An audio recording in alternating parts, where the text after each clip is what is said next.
Selamat malam, Mbak. Selamat malam dengan Mas Rian ya? Apa kabarnya Mas Rian? Eee, Kurang baik sih, Mbak. Baik, apa yang membuat Mas Rian memutuskan untuk melakukan konseling ya? Saya ingin mencari solusi dari masalah saya, Mbak. Baiklah, jika begitu, sebelum memulai sesi konseling ini, perkenalkan nama saya Rizky Nuraisya Pratiwi. Mas Rian bisa memanggil saya Kiki atau Mbak Kiki. Saya yang akan menemani Mas Rian selama sesi konseling ini berlangsung. Dan saya juga akan memberitahu bahwa Mas Rian dapat dengan leluasa menceritakan apapun yang ingin Mas Rian ceritakan. Dan kerahasiaan cerita Mas Rian pasti aman di saya, karena konselor mempunyai kode etik dalam menjaga kerahasiaan klien. Apakah Mas Rian setuju? Ya, Mbak, saya setuju. Baik, jika sudah siap, Mas Rian bisa memulai untuk bercerita. Oh, saya takut dan bingung, Mbak, mau cerita dari mana. Saya takut Mbak juga menyalahkan saya akan masalah yang saya hadapi. Mas tidak perlu takut dan bingung. Mas santai saja bicara dengan saya. Mas tenangkan diri dahulu, saya siap menunggu Mas. Mas bisa berbagi masalah dengan saya dan saya siap menjadi teman Mas. Saya juga merasa tidak nyaman jika Mas tidak percaya dengan saya. Tapi saya akan dengan senang hati jika Mas bersedia menceritakan masalah Mas dengan santai pada saya. Ceritakan saja pelan-pelan masalah atau hal yang ingin Mas ceritakan kepada saya. Baik, Mbak. Jadi begini, Mbak, eee, saya ada masalah dengan keluarga saya, terutama kedua orang tua saya. Ya, Mas, lalu? Saya merasa saya hanya menjadi beban keluarga saja, Mbak. Orang tua saya dan saudara-saudara saya yang lain selalu menyalahkan saya. Saya juga tidak tahu kenapa. Mereka sering bilang saya tidak berguna dan hanya menjadi beban bagi mereka. Sepertinya Mas Rian merasa sedih dikarenakan Mas Rian yang merasa menjadi beban keluarga, benar begitu? Iya, Mbak, benar. Memang benar begitu. Hmm, berada di posisi Mas sangat sulit. Saya mengerti dan dapat memahami apa yang Mas Rian rasakan. Bisa nggak Mas Rian jelaskan mengapa keluarga Mas Rian tuh bisa kayak gitu? Karena yang saya lihat sekarang, sepertinya dari suaranya Mas Rian ini kayak ragu-ragu waktu bercerita tentang masalah Mas ini. Iya, Mbak. Jadi mungkin ini dimulai saat saya tidak bisa masuk universitas negeri, Mbak. Waktu itu saudara-saudara saya semua lulusan universitas negeri di Indonesia. Ada juga yang di luar negeri. Hanya saya saja yang masuk universitas biasa. Dari situ saya merasa orang tua saya mulai memperlakukan saya berbeda gitu, Mbak. Mereka mulai membanding-bandingkan gitu loh. Dan bilang bahwa saya hanya beban mereka karena tidak bisa seperti saudara-saudara yang lain. Bisa nggak Mas Rian menjelaskan kenapa, kepada saya, kenapa Mas Rian tuh nggak bisa masuk universitas negeri seperti yang diharapkan kedua orang tua Mas Rian? Ya, Mbak, pada saat saya masih SMA kan, saya punya masalah dengan teman saya, sehingga menyebabkan saya seperti galau dan nilai saya nurun. Terus saya nggak bisa masuk deh ke universitas yang negeri, seperti keinginan kedua orang tua saya. Oh, jadi begitu. Lalu apa yang pernah, Mas Rian katakan kepada orang tua Mas? Hmm, saya tidak pernah mengatakan apa-apa sih, Mbak. Mungkin saya mengecewakan orang tua saya, sehingga orang tua saya seperti ini terhadap saya. Dulu orang tua saya pernah melarang saya buat pacaran, tapi saya melanggarnya. Saya tetap pacaran dan galau hingga saya tidak bisa masuk universitas negeri. Saya merasa hal yang saya lakukan benar dan tidak merugikan siapa-siapa, tapi ternyata merugikan diri saya sendiri, Pak. Oke, baik. Tadi Mas Rian mengatakan bahwa Mas Rian dilarang berteman, maksudnya dilarang berpacaran dengan pacar Mas Rian itu oleh orang tua Mas Rian. Tapi Mas Rian tetap melanggarnya dan tetap berpacaran sama pacar Mas Rian itu, benar? Iya Mbak, benar. Saya tahu saya salah. Saya tidak mendengarkan perkataan orang tua saya. Baik, lalu apa Mas Rian sudah pernah mencoba meminta maaf kepada orang tua Mas Rian? Ya Mbak, saya sudah pernah mencoba meminta maaf, tapi orang tua saya terkesan seperti tidak peduli sama saya. Terus mengabaikan gitu sama saya. Mungkin orang tua Mas Rian seperti itu karena orang tua Mas Rian masih merasa kecewa dengan Mas Rian. Hmm, iya Mbak, sepertinya begitu. Saya udah lelah juga sih Mbak. Saya stres di rumah hingga jarang pulang ke rumah. Saya juga sering mabuk-mabukan di luar. Saya melakukan itu karena saya ingin orang tua saya memperhatikan saya dan menganggap saya ada Mbak. Hingga pada titik di mana saya merasa capek seperti ini terus dan seperti nggak ada jalan keluar terhadap masalah ini Mbak. Baik, saya mengerti. Saya dulu juga begitu kok. Tapi lama-lama saya berpikir bahwa yang saya lakukan ini salah. Hingga saya mencoba merenung dan mencoba membuka pikiran saya bahwa akan lebih baik jika saya menyelesaikan masalah. Dan biasanya saya mencoba menyelesaikan masalah saya dengan orang tua saya. Saya akan berbicara dan meminta maaf juga kepada orang tua yang sudah saya kecewakan secara terbuka. Saya menjelaskan semua yang saya rasakan dan pikirkan. Biasanya orang tua saya akan mengerti, tapi ya saya tidak tahu telah dimaafkan atau belum. Dan nggak ada salahnya dan tidak mungkin juga kan, kayak gitu. Ya sih Mbak, mungkin saya harus coba perbaikin lagi hubungan saya sama orang tua saya. Ya, bisa nggak kita praktekkan agar Mas tuh merasa tidak canggung saat akan berbicara dengan orang tua Mas. Mas berperan sebagai diri Mas sendiri, saya berperan sebagai orang tua Mas.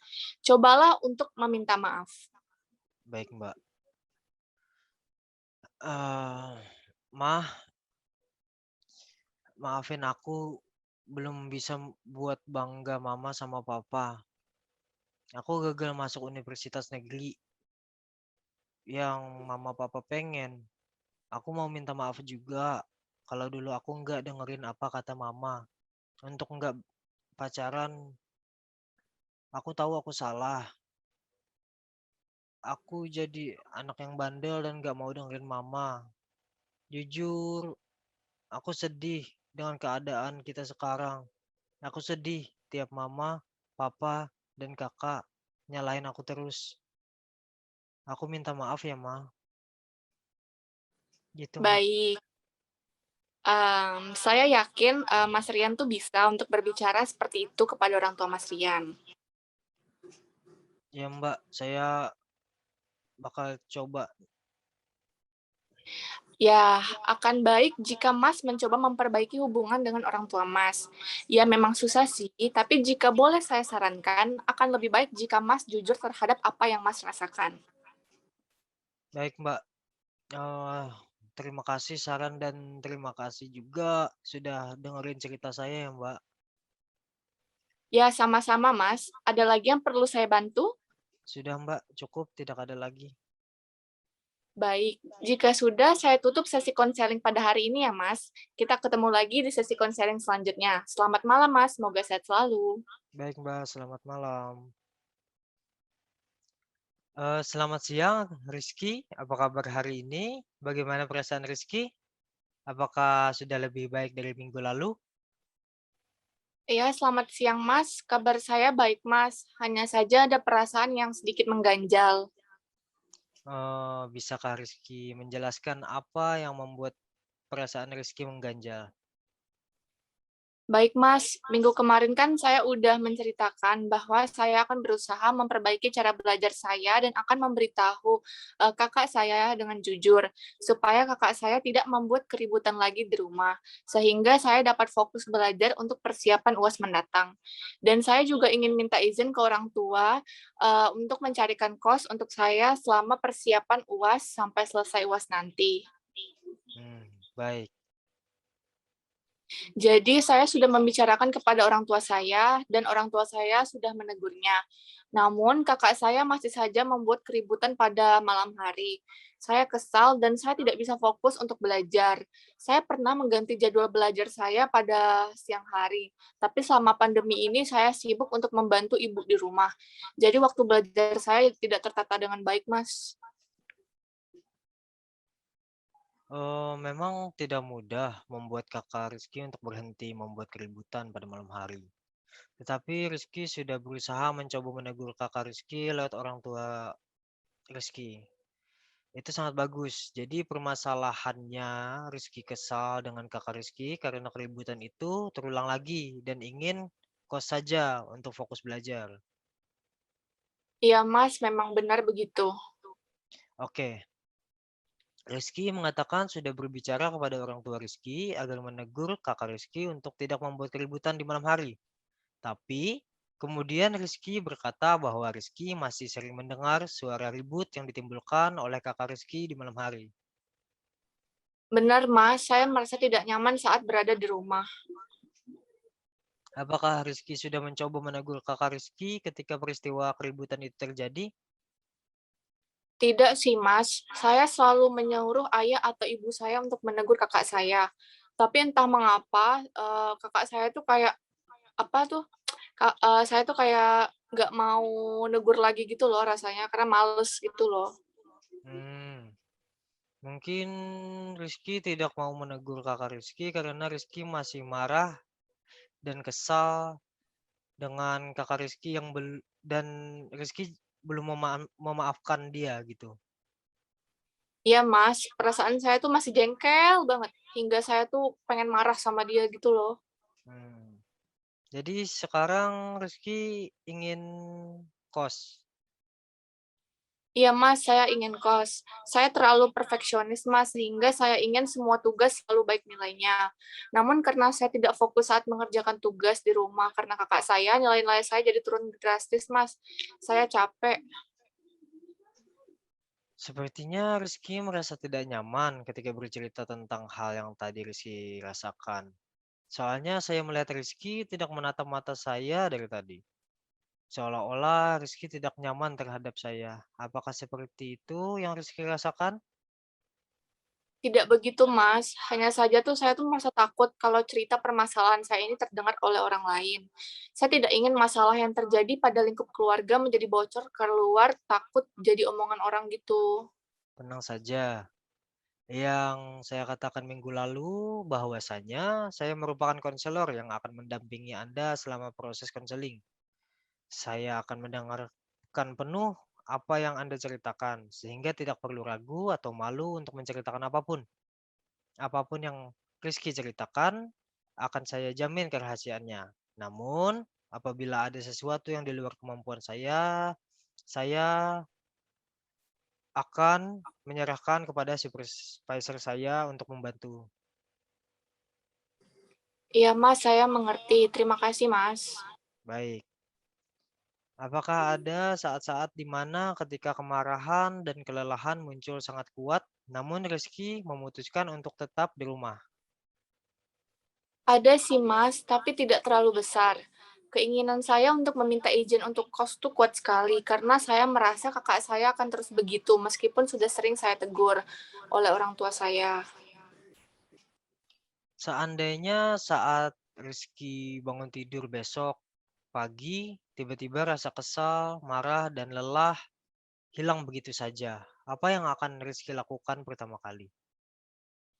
Mungkin pertama-tama saya akan mengucap syukur, akan berpikir positif mungkin untuk mengutarakan perasaan saya kepada kakak saya. Saya ingin memberikan pengertian langsung kepada kakak saya agar dia dapat memberikan kesempatan untuk saya belajar dengan fokus dan menjadi adik yang membuat dia bangga. Baik, ceritakan isi hati Rizky kepada Kakak Rizky dengan keadaan pemikiran yang positif agar Kakak Rizky lebih memahami Rizky. Mungkin Kakak Rizky ingin Rizky yang memberitahu apa isi hati Rizky sendiri, bukan melalui orang tua Rizky. Bisa jadi seperti itu, Mas. Baiklah, kalau itu saya akan mencoba mengatakan kepada kakak saya, buat agar tidak ribut lagi. Coba tunjukkan bagaimana cara Rizky membicarakan masalah ini dengan kakak Rizky. Tunjukkan bagaimana Rizky berbicara. Silahkan. Baik, Mas, saya mulai ya. Kak, saya ingin memberitahu bahwa saya akan ujian akhir. Saya mohon untuk tidak ribut ketika malam hari, karena saya menjadi susah berkonsentrasi dan membuat saya menjadi susah tidur. Semoga kakak memahaminya. Kakak mau kan kalau aku menjadi adik yang bisa membanggakan kakak? Terima kasih ya kak atas perhatian kakak. Baik, itu sudah sangat bagus saat kamu memberikan pengertian seperti itu. Mengatakan tanpa marah-marah kepada kakak Rizky. Baik, Mas. Jadi apa ada lagi yang ingin diceritakan kepada saya? Ya, Mas, ada. Akhir-akhir ini saya sulit tidur karena adanya kejadian mengenai keributan kakak saya itu. Bahkan saya hanya tidur 2 jam sehari. Mungkin kamu mengalami kesulitan tidur atau insomnia.